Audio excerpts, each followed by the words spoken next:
আমরা আমাদের এই বিজয় হাদি ভাইকে উৎসর্গ করলাম। অবশেষে আমরা জয়লাভ করেছি, এটা নিয়ে আমরা অনেক খুশি। আমরা হাদি ভাইয়ের জন্য জাস্টিস চাই এবং আমরা হাদি ভাইকে এই আমার সিলেটের জয়, এই সিলেটের মাতৃভূমিতে আমাদের সিলেটের জয় উৎসর্গ করতে চাই।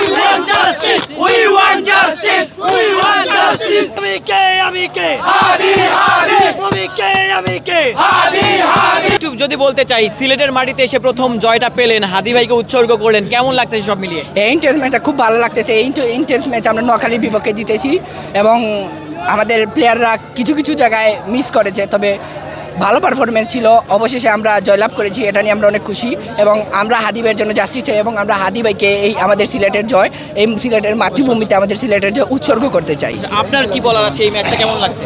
জি অনেক ভালো লাগছে, কিন্তু আফিফ ভাই আর একটু ভালো খেললে ম্যাচটা আমরা সহজে জিততাম, এইটাই বলতে চাই। একটু যদি দায়িত্বশীল হইতো আমাদের প্লেয়াররা, যে কোন সময় কখন সিঙ্গেল বের করতে হবে, কোন সময় ডাবল বের করতে হবে, এটা যদি ওরা মানে আয়ত্ত রাখতে পারে, তাইলে আর বাকিগুলো ম্যাচও ভালো করবে।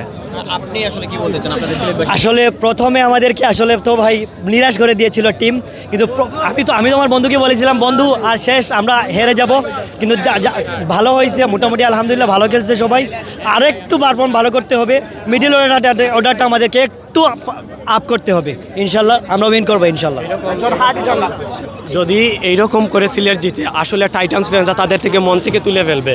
আমরা চাই সিলেট খুবই স্ট্রংলি ফিরে আসুক এবং আরও ভালোভাবে জিতুক। একটা টাইটান্স, এই সিলেট টাইটান্স দলকে নিয়ে পুরো সিলেট স্বপ্ন দেখে যে আমরা একটা কাপ নিব। এখন পর্যন্ত আমরা কাপের দেখা পাই নাই ভাই, এখন পর্যন্ত বিপিএলের কাপের দেখা সিলেট টাইটান্স পায় নাই। আর এবার যথেষ্ট ভালো টিম করছে সিলেট। আমরা চাই আমাদের ফরেন প্লেয়ার যারা আছে তারা আসুক এবং আসার পরে আরও শক্তিশালী টাইটান্স দল হোক। এবং ওই যে রাজশাহী দল গতকালকে রাজশাহী দলের সাথে সিলেট টাইটান্স হেরেছে, যদিও আজকের রাজশাহী দল একবারে অল্প রান পুঁজি করে তারা হেরেছে এই সকালের ম্যাচে।